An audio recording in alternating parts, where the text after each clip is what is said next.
Hi, these comments are for SD. I am Michael from OTC, OnlineTOEFLCourse.com, and you're doing some integrated writing practice right now. So let me get that. I have the actual description here. I think you are pretty close to a 5. Let's see if the YouTubers agree with me on this one. So I'm going to go ahead and share. And anybody at YouTube, as I read this, there's a couple of problems with some words in there. I'm thinking is around 28 or 29. Would any of you who's watching the video, would you be comfortable giving him a 30 out of 30? You can make your comments below the video. Okay, so let's take a look at what you said. The reading and the lecture discuss the decline of the yellow cedar, a tree that is native to northwestern North America. I love how you use that a positive right after the independent clause. Very good syntactic variety, my friend. The author of the passage states 3 hypotheses to explain this decrease in the yellow cedar plant and provides 3 reasons for support.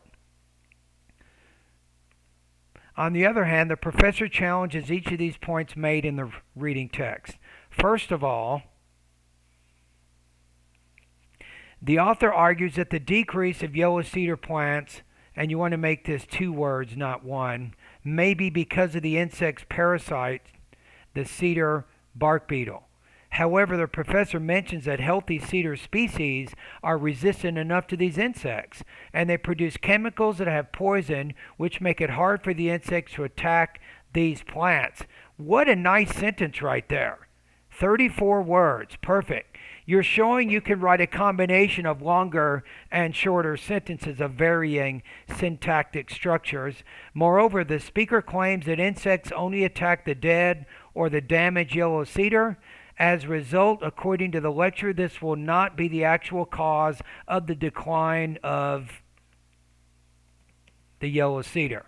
Second of all, the passage suggests that the deterioration of the yellow cedar, I'm going to put in the in there, but I don't think that's I look at using the more as a systematic error kind of a thing. It doesn't have anything to do with your meaning.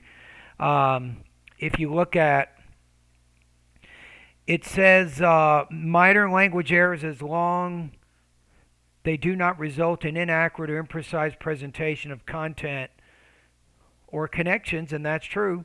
They have no bearing at all on the understanding of what you're saying. Okay.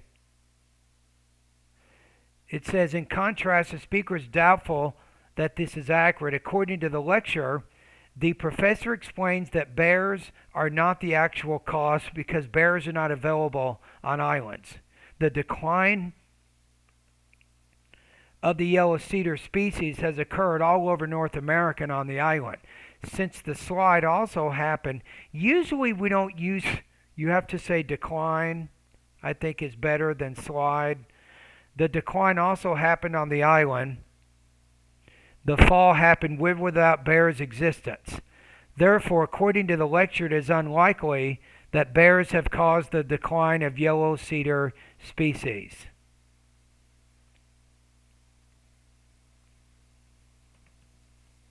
Third of all, the article asserts that the climate may have caused a decrease of the yellow cedar species. Nevertheless, like the 2 suggestions above, the professor proclaims that the decline happened on both low elevation and high elevation highlands. You probably don't have to repeat the word elevation twice, right? On low and high elevation highlands.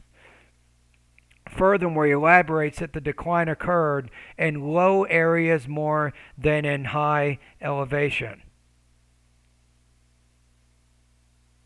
If you say areas more in low elevation areas more than in high, I would just say high ones or high areas.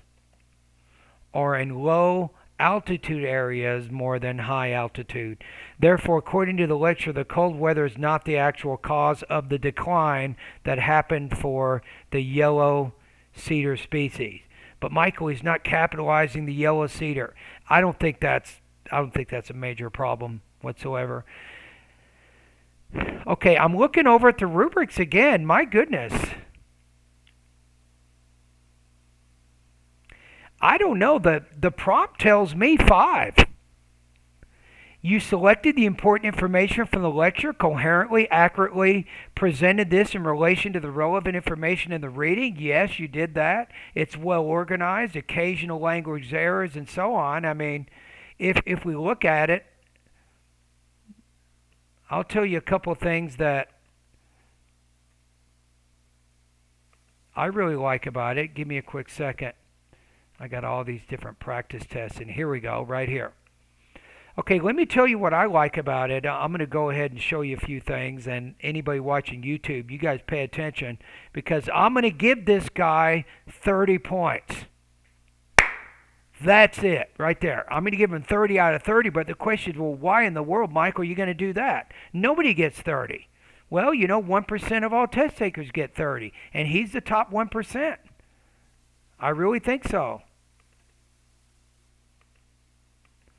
Yeah, I think he's one of the top 1% of all test takers here.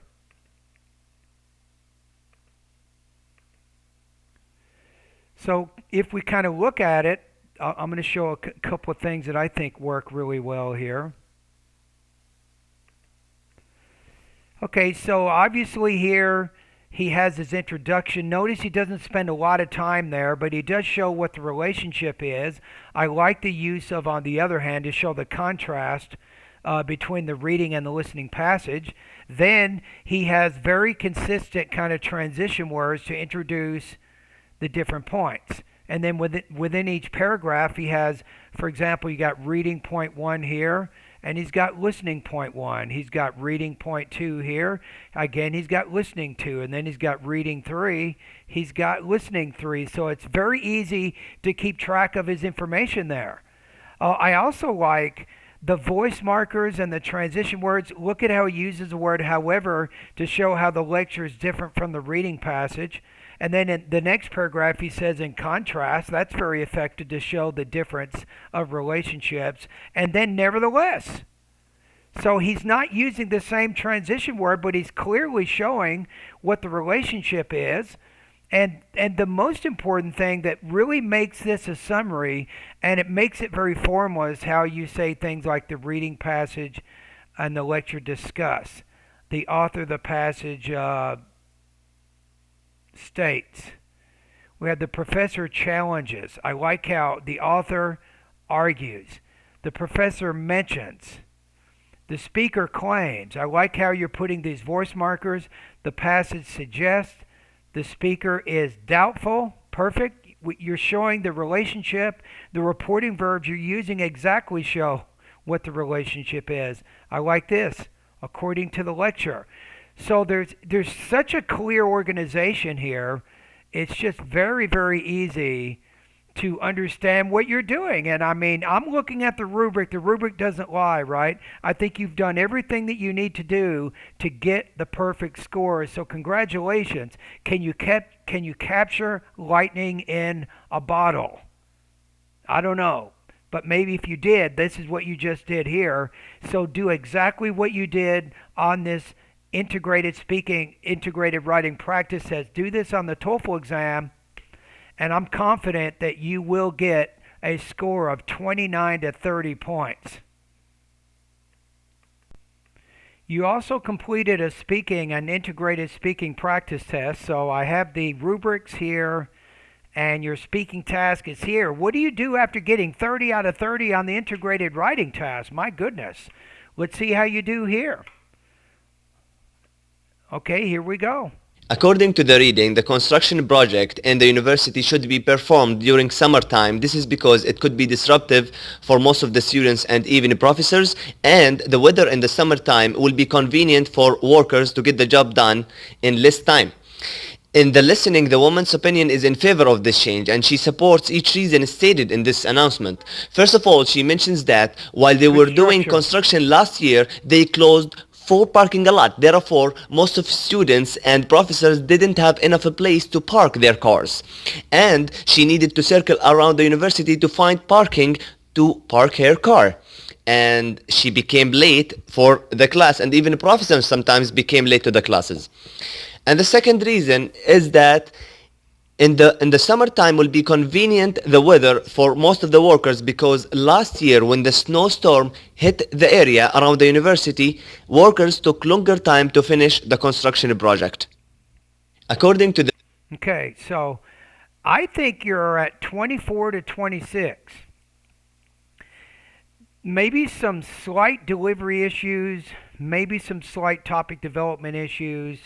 Let's listen to it one more time, but you're probably right around 25, 24 to 26 points. Let's listen to it one more time. reading, the construction project and the university should be performed during summertime. This is Should be performed. So when you use the verb perform, you want to put stress on that second syllable. Word stress is one of those areas that you've been consistently having trouble with, right? So what does that tell you? That means you need to study the word stress lessons in the pronunciation area of my online course. Study those. Get used to the word stress patterns of American English. because it could be disruptive for most of the students and even professors, and the weather in the summertime will be convenient for workers to get the job done in less time. In the listening, the woman's opinion I wouldn't say and in the listening. I would say something like furthermore or in addition or moreover. So use a more formal transition word there to show the connection. You're showing how the speaker in the lecture actually agrees with this proposal. It kind of adds to that. is in favor of this change and she supports I would just say the woman favors this change, not the woman is in favor of this change. Don't use the be verb if you don't have to. For example, the woman favors a plan is much stronger than saying the woman is in favor of the plan. So if you can get rid of the be verb, it's usually a good strategy. each reason stated in this announcement. Now, this is good. This is what I almost was going to give you higher than 25. You kind of fell off the cliff a few times after this, but that sentence in and of itself is a good forecast sentence because it kind of helps me keep track of the information you're now going to give me. First of all, she mentions that while they were doing construction last year, they closed 4 parking lots. Therefore, most Now, who's they? Is it the administration closed the parking lots? Is it the workers? Who did that? of students and professors didn't have enough place to park their cars.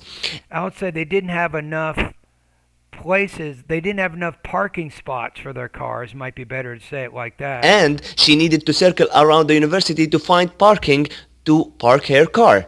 And she became late for the class. And Instead of saying and, say therefore. Show the causal kind of a relationship there. Therefore, she became late to her class because of the difficulty of finding the available parking spots. even professors sometimes became late to the classes. Even the professor, how about this? Even students or even professors often arrive late to class. And the second reason is that in the summertime will be convenient the Okay, so I think there's something that you need to nail down here. You're using too many ands. I've had it with ands. It's like having a McDonald's hamburger every day for a month. No more. So instead of using the coordinated conjunction and, think of other things that you can do to help show the relationship of your ideas. That's what you want to do, right? I got an idea for you. Go to speaking lesson number 7, SD. And that lesson, it talks about how to make your writing coherent, and I'll give you a list of different kinds of transition words that you can use to help show the connection of your ideas so you're not relying on just one word all the time. You must expand out your connecting words. This is holding you back right now. weather for most of the workers because last year when the snowstorm hit the area around the university, workers took longer time to finish the construction project. According to the read, Okay, that's it. Okay, so I think what I said stands. I'm going to put you at 24 to 26 points. I think just maybe by accident, but I've noticed you're a little bit limited in your range of connecting words, right? I got another. Go to Google.